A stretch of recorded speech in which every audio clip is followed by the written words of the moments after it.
uma vez que ele seja incluído na lista SDN do Escritório de Controle de Ativos Estrangeiros, todas as instituições financeiras imediatamente fecham a conta bancária dele, inclusive no Brasil, para que não seja alvo de sanções secundárias. O presidente Trump pode fazer isso a qualquer momento, a seu critério através da Lei Magnitsky, esclareceu Figueiredo. Assim como Alan dos Santos, Paulo Figueiredo é alvo de decisões de Alexandre de Moraes, ambos tiveram de deixar o Brasil e seguiram para os Estados Unidos. Figueiredo é um dos 34 denunciados pela Procuradoria-Geral da República, PGR, por tentativa de golpe de Estado. A Lei Magnitsky, mencionada por ele, autoriza o presidente dos Estados Unidos a impor sanções econômicas e negar entrada em território americano de pessoas acusadas de corrupção ou violação de direitos humanos. O dispositivo se aplica a pessoas que o presidente determine que foram responsáveis por execuções extrajudiciais, tortura ou outras violações graves dos direitos humanos, internacionalmente reconhecidos ou, então, um oficial de governo estrangeiro responsável por atos de corrupção significativa. Já a lista SDN do Escritório de Controle de Ativos Estrangeiros, OFAC, em inglês, segundo o site da OFAC, contém indivíduos e entidades que têm seus ativos bloqueados. Cidadãos e empresas dos Estados Unidos são proibidas de fazer negócios com alguém que integra a lista. A ação judicial conjunta contra o ministro Alexandre de Moraes tramita em um tribunal de justiça federal sediado na Flórida e foi noticiado no Brasil no último dia 19, tá? Na última sexta-feira, Moraes deu o prazo de 48 horas para que a plataforma de vídeo Rumble indicasse um representante. Aí você já sabe, né, o que aconteceu. De ontem, de terça-feira para hoje, quarta-feira, a juíza lá da Flórida tomou uma decisão dizendo que a Rumble não é obrigada a cumprir e nem deve cumprir essas decisões do ministro Alexandre de Moraes porque são inconstitucionais. Entendeu? Porque o ministro Alexandre de Moraes não tem jurisdição nos Estados Unidos, não tem qualquer poder em interferir tanto nas empresas norte-americanas como contra cidadãos, mesmo que sejam brasileiros, no território norte-americano. Porque o ministro Alexandre de Moraes, ele pediu que a Rambo bloqueasse, banisse, né, Alan dos Santos da Rambo. Mas só que Alan dos Santos não está no Brasil. Alan dos Santos está nos Estados Unidos. E a empresa Rambo não está no Brasil. Está nos Estados Unidos.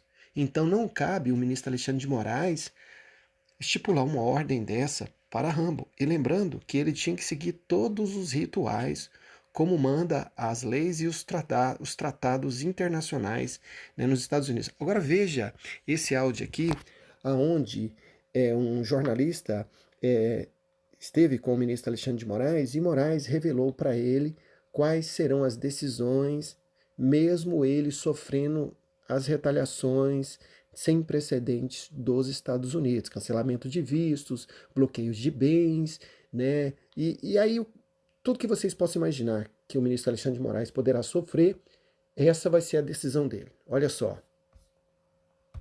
Lá no X, o Musk perguntou a internautas se o ministro possui bens nos Estados Unidos. O comunicador brasileiro Paulo Figueiredo, que é alvo de decisões de Alexandre de Moraes e foragido nos Estados Unidos, respondeu a Musk. Mas quem está aqui para explicar tudo isso para a gente é o Paulo Capelli. Boa tarde, Paulo. Boa tarde, Rafael. Boa tarde a todos que nos acompanham. Exatamente, o Elon Musk subiu o tom contra Alexandre de Moraes, chegou ao nível mais alto de tensão envolvendo uma figura do governo dos Estados Unidos e o magistrado brasileiro, a aplicação de sanções econômicas, bloqueio de contas, bloqueio de patrimônios que Alexandre de Moraes venha a ter nos Estados Unidos. Essas sanções começaram a ser discutidas, só um pequeno adendo, o Paulo Figueiredo, ele não é foragido nos Estados Unidos. Ele sofreu medidas impostas por Alexandre de Moraes, só que ele não tem um mandado de prisão. Então, o que acontece? O nível de tensão chegou ao ápice porque ontem o influenciador conservador Mário Naufal publicou uma matéria no Twitter dele reproduzindo uma fala de Alexandre de Moraes. O que Mário Naufal falava? ele reproduziu uma fala de Moraes numa aula magna na USP, na qual Alexandre de Moraes dizia que as Big Techs usam o algoritmo para alimentar uma ideologia fascista. Isso foi um discurso de Alexandre de Moraes, que Naufal reproduziu nas redes, obviamente criticando, ele é um influenciador conservador, dizendo, olha só o que ele diz sobre as Big Techs, né, inclusive sobre o X, né, que é a plataforma de Elon Musk, que já teve muitos e muitos atritos com Alexandre de Moraes. E aí, começou então, nesse post do Mário Naufal, começaram alguns internautas a discutir sanções a Alexandre de Moraes. Então, ninguém mais, ninguém menos que Elon Musk faz então essa postagem dizendo, né, olha, Alexandre de Moraes tem propriedade nos Estados Unidos? E aí o Paulo Figueiredo, influenciador conservador bolsonarista que mora nos Estados Unidos, já foi alvo de várias decisões de Alexandre de Moraes de derrubada de redes sociais, falou, olha só, Elon Musk não é necessário que ele tenha propriedade nos Estados Unidos para sofrer sanções. Segundo Paulo Figueiredo, nessa postagem, seria possível que Alexandre de Moraes fosse impactado, mesmo sem ter bens nos Estados Unidos, porque a inclusão do nome de Alexandre de Moraes na lista do Tesouro lá dos Estados Unidos, na lista de possíveis de pessoas que têm contas restritas nos Estados Unidos, afetaria o ministro de qualquer forma. Por quê? Porque aqui no Brasil, por exemplo, quem não seguisse as orientações, instituições financeiras, bancárias, que não seguissem também um boicote a Alexandre de Moraes, poderiam ser alvo de sanções nos Estados Unidos. Ou seja, apostando num suposto ônus a Alexandre de Moraes, aqui no Brasil, por conta de sanções nos Estados Unidos, que por tabela afetariam o ministro Alexandre de Moraes aqui no Brasil. E aí, depois que Paulo Figueiredo fez essa explicação a Elon Musk, o bilionário, então, responde, interessante. Ou seja, Elon Musk sentado na Casa Branca, né, despachando diariamente com Donald Trump, que, por sinal, a empresa do presidente dos Estados Unidos ingressou com uma ação contra Alexandre de Moraes na Flórida, alegando que o magistrado brasileiro promove censura nas redes sociais. Ou seja, o clima de tensão está só aumentando, né? Pouco a pouco está escalonando, seja por frases, declarações e atitudes de Elon Musk, como agora a discussão aberta de sanções a Alexandre de Moraes, seja por medidas do próprio Donald Trump, como a empresa de Donald Trump entrar na justiça contra Moraes. É impossível a gente dissociar a Trump Media do Donald Trump, afinal ele é o dono da empresa, né? Então o clima de tensão está escalonando e o que pode acontecer é que isso acabe respingando não apenas no ministro Alexandre de Moraes do ponto de vista de sanções, de repercussão internacional, mas também no governo Lula, porque a tese de Elon Musk e de Donald Trump é que haveria um conluio entre Alexandre de Moraes e o Palácio do Planalto para tirar Bolsonaro das eleições, calar a oposição, calar a direita e assim a esquerda permanecer no poder. Tem dúvida? Paulo, a gente sabe que os ministros dúvida? Eles são normalmente discretos em relação a esse tipo de assunto, mas você acredita que pode haver aí uma resposta agora que esse nível aumentou, que Elon Musk está realmente dobrando a aposta, os ministros podem entrar aí e falar mais abertamente sobre esse caso?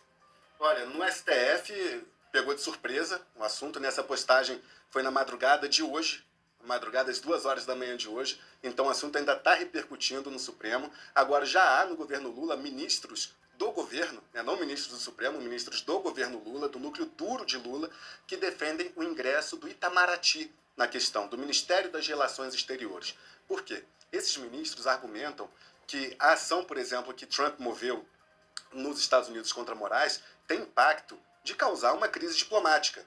Não é uma ação privada apenas de uma empresa contra um ministro da STF. É do dono, o dono da empresa é o presidente dos Estados Unidos. Então, essa questão agora do Elon Musk, das sanções a Moraes. Então, esses ministros do Lula acham que o Ministério das Relações Exteriores, que o Itamaraty, tem que entrar no caso para tentar, de alguma forma, intermediar, baixar a temperatura, para que isso não acabe prejudicando o governo Lula. E aí, tem uma questão, conversei com pessoas da cúpula do Itamaraty que disseram, olha, a gente respeita essa posição, mas não é tão simples assim, porque, por exemplo, a ação é movida pela empresa do Trump, não pelo presidente Donald Trump. Então, por mais que seja uma coisa ali que dá margem a interpretações, o Itamaraty, como é que ele vai se colocar para questionar um movimento de uma iniciativa privada e não de um país? Ou seja, isso está sendo discutido no Itamaraty, mas ainda sem uma resposta final. O fato é que o nível de tensão está aumentando. Ontem também, um deputado do Partido Republicano, partido de Donald Trump, divulgou uma carta enviada ao presidente dos Estados Unidos, na qual ele ataca o ministro Alexandre de Moraes e defende o ex-presidente Jair Bolsonaro, dizendo que haveria uma perseguição política e a tese que o próprio Bolsonaro tem sustentado, né, aqui no Brasil. Então, é um pessoal muito próximo do Donald Trump, parlamentares, deputados, senadores, o Elon Musk, que é o secretário de eficiência governamental dos Estados Unidos, que está o tempo todo ali no ouvido de Donald Trump, influenciando Donald Trump. Inclusive, Trump disse que gostaria que Elon Musk fosse mais agressivo nas posições dele na Casa Branca. Ou seja, mostra um alinhamento que a cada vez, degrau por degrau, vai aumentando a temperatura contra Alexandre de Moraes. Eu não sei a posição dos outros ministros da corte, mas sei do próprio ministro Alexandre. Ele diz que não recuará, que vai continuar a atuação contra as Big Techs, no que ele acha que haveria ali uma necessidade de regulação das redes, inclusive com bloqueio de perfis de militantes, de políticos que ele julga terem extrapolado o limite de liberdade de expressão. Então ele não pretende recuar, muito pelo contrário. Tanto que a multa de 8 milhões que ele aplicou ao X por não ter fornecido os dados do Alan dos Santos foi um passo nessa direção de dobrar a aposta em relação a Trump Media, a Elon Musk. Ou seja, a situação, a temperatura está só aumentando. Capelli, uma dúvida, né? Você acabou de dizer que ministros do governo Lula, não ministros do STF, já defendem aí a entrada do Itamaraty nessa discussão. Mas a gente está falando de dois poderes, o poder judiciário e o poder executivo. Como é que poderia, então, o STF responder ao Elon Musk, ao governo dos Estados Unidos, ou esse posicionamento que você colocou pra gente, que é o Alexandre de Moraes deixando claro que não vai recuar, já é uma resposta suficiente? Acredito que não seja uma resposta suficiente, tá? O episódio aconteceu na madrugada de hoje, então está sendo discutido internamente pelos ministros na manhã de hoje, vai ser na tarde de hoje, e eu acredito que o Supremo deva se posicionar, talvez até de uma forma institucional, não sei se por meio de um comunicado ou por meio de outros ministros que saiam em defesa de Alexandre de Moraes. Por quê? Porque Alexandre de Moraes ele tem o apoio da maioria de seus pares na corte. Tirando André Mendonça e Cássio Nunes, que foram indicados por Bolsonaro, o restante da corte apoia e demonstra apoio às iniciativas de Alexandre de Moraes. Então, sim, é bem possível que o Supremo se manifeste quanto instituição a respeito dessa ofensiva movida pela empresa de Donald Trump e das sanções agora discutidas por Elon Musk a Alexandre de Moraes. Capelli, eu vou te pegar um pouco de surpresa. Então, patriotas, Moraes disse para o Capelli que não vai recuar, tá? Que vai continuar com a sua censura, seu totalitarismo, mesmo recebendo essas punições, né, severas dos Estados Unidos, né? Falar todo mundo fala, né? Mas na hora que a coisa começar a esquentar mesmo, meu Deus, aí é isso que nós vamos ver, né? Até onde o ministro Alexandre de Moraes vai aguentar, o ministro Alexandre de Moraes, o Glander, né? Até onde o Glander vai aguentar, né? Um abraço a todos e até o próximo vídeo.